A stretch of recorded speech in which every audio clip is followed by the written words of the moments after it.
Hey mamas, it's me, Katie. Happy Friday morning. I have Jennie on the video, on the call, on the live. I don't know what to call these things. But I have Jennie here with fourth trimester. How are you doing today, Jennie? I'm doing really good. Awesome. Enjoying the weather. Yeah, right? Good to hear. So tell us just a little bit about fourth trimester. Yeah, so fourth trimester grew out of a need that I saw in our community. I'm actually a lactation consultant, and I just kept seeing over and over again moms coming in who are having a lot of the same issues. You know, they were feeling isolated, they were feeling like they weren't doing anything right, and they were wondering why no one had really prepared them for how crazy life was after they had babies. And this kind of happened at the same time that I had my last child. And I also, I was a lactation consultant. This is my third child. I should know what I was doing. And I was still completely thrown for a loop with how much my life had changed. And I was sort of angry that nobody else seemed to be paying attention, right, to this phase of life and to acknowledging it and honoring it. And when I started to look into it, I realized that the rest of the world actually has a lot of different traditions and cultures and ceremonies that they use in order to support families during this time. Not only do they celebrate that you've now become a parent, but also they take care of you. And for whatever reason, our culture has lost that. I don't know what happened, but for some reason we decided that we didn't need that. And now we have a whole group of mothers and fathers and really babies too, who are going without that special care and really without being acknowledged for this crazy life transition that's happened. And at the same time that was happening, there was a movement around this phase of life talking about the fourth trimester and how that was a really large time when people had a lot of unmet healthcare needs. So not only their mental health, but also their physical health wasn't being noticed. People weren't talking about pelvic floor issues, which tons of moms have. People weren't talking about postpartum depression. People weren't talking about the body issues that our culture puts on us and how that's not even normal for us to gain, to get our weight back to where it was before. But all this pressure because we don't have any time to just celebrate this, to talk about this is this amazing, wonderful, beautiful transition. But the way that our culture does it, it turns it into this thing that we should just hop over and get back to life. And that really leaves a lot of families adrift, and wondering why they can't do it right. When the reality is they're doing it completely right. Nobody's just telling them this is just how it is. And, this is where the sport is. So true. I remember getting, being in the hospital and having to watch all these crazy videos. They make you sign that you watched them. They're the scariest videos I think I've ever watched in my entire life about crib death and all of that. Oh gosh. Right? And that's it. That's the support that I got. And then, of course I have a wonderful mom and she did come. She was living out of state at that time and did come and spend 3 weeks with us. And I have to tell you, without her, I don't know if I would have made it. I really don't, because you're right. Yeah. We don't get that support, and there is pressure for, well, why aren't you doing this? Well, why aren't you out walking? You got to work that body. You know what I mean? And it's my goodness. Yeah. Yeah. So, that's insane. It is. So you're the founder of Fourth Trimester then?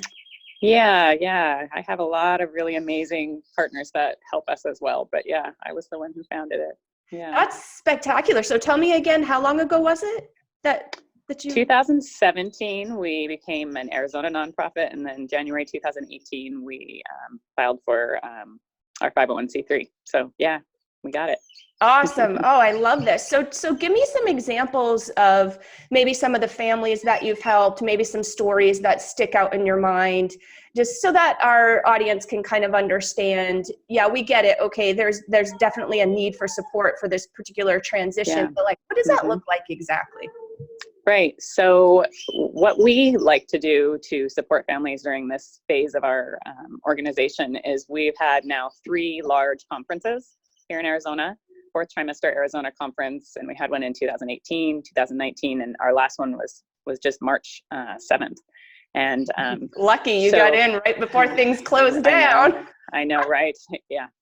And they were all really beautiful. But the coolest thing for me is as we've gone through these conferences, we have now this year had people who came to the conference last year and who were pregnant, who learned about all these different things, prepared their fourth trimester, made sure that they had everything ready, and actually came and spoke this year about what that was like, and are helping other moms prepare.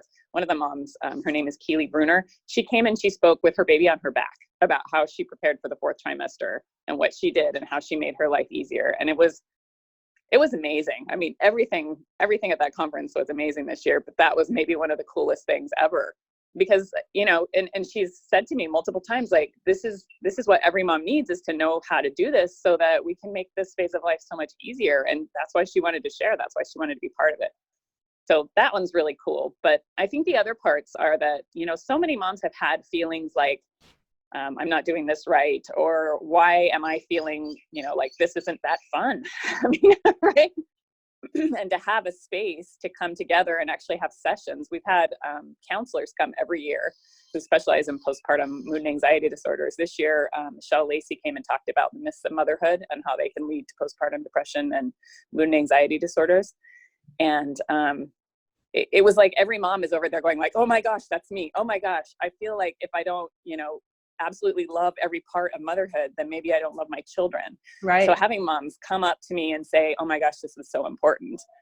We had a grandmother who came up to me crying and said, I wish I had this. Like, I can't believe that now my daughter's able to have this and I didn't have it. And that was also really cool that this year we had grandmothers with their daughters coming to our conference, which was like, it was like all coming full circle.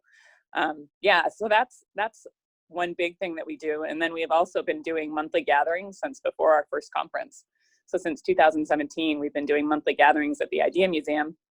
Where we talk about a lot of the same stuff. Yeah, Idea Museum is so great. They're one of our, they're a host sponsor, and they've been a sponsor all these years. They're amazing. But yeah, so we do the same kind of stuff where we get together and we talk about just one topic, and you can bring your kids.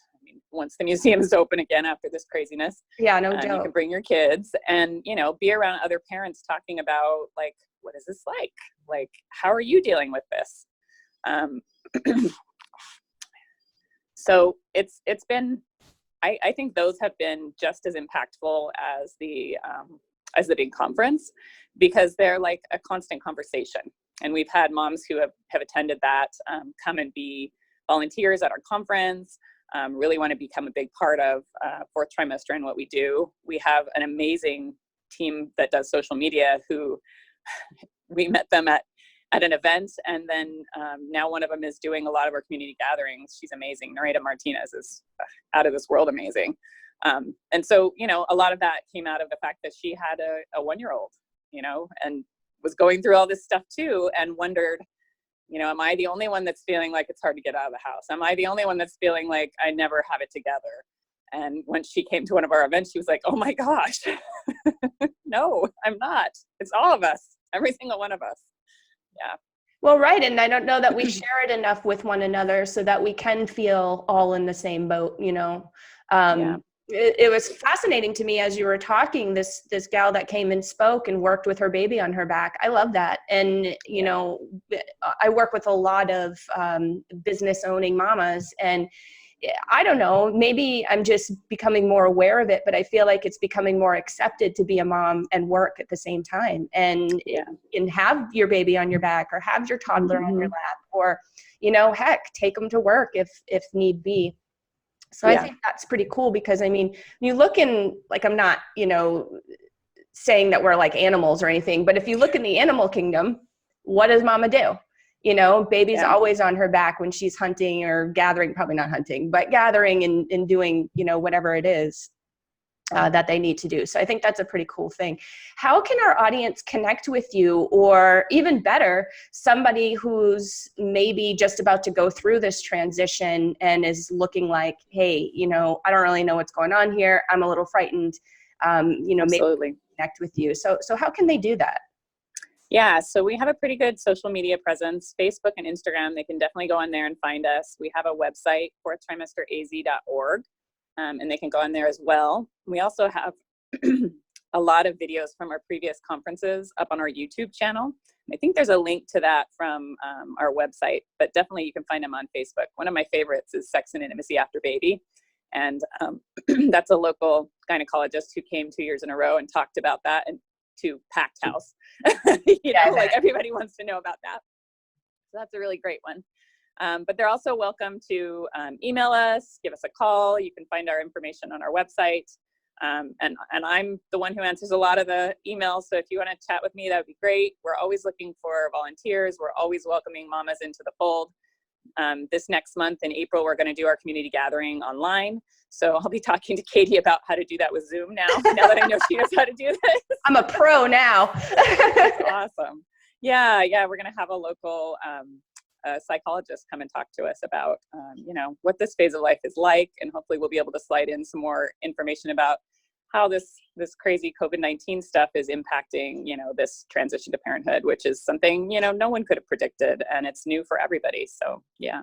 Yeah, 100%. And I know a lot of pregnant moms right now that are probably having that very question. So what a great topic. Yeah. We'd love it if you share that with us, actually. Yeah, absolutely. That'd be wonderful. So if any of our mamas finds it in their hearts and their budgets to make a donation, how would they do that?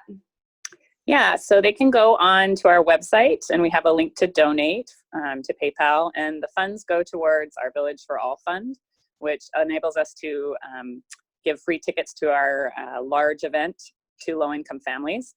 Oh, and also we are now beginning to spread out to other communities in Arizona. I mean, our goal is to be in 4 different communities around the state in the next couple of years. So we're looking at Show Low in the White Mountains. We're looking at having a smaller community in Chandler and in the West Valley, and potentially even moving out to Tucson. So yeah, that will help all of that.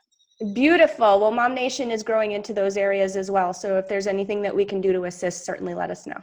Awesome. Thank you. All right, Jenny, it was great to catch up with you. I appreciate it. Yeah. Thanks so much, Katie. All right, bye.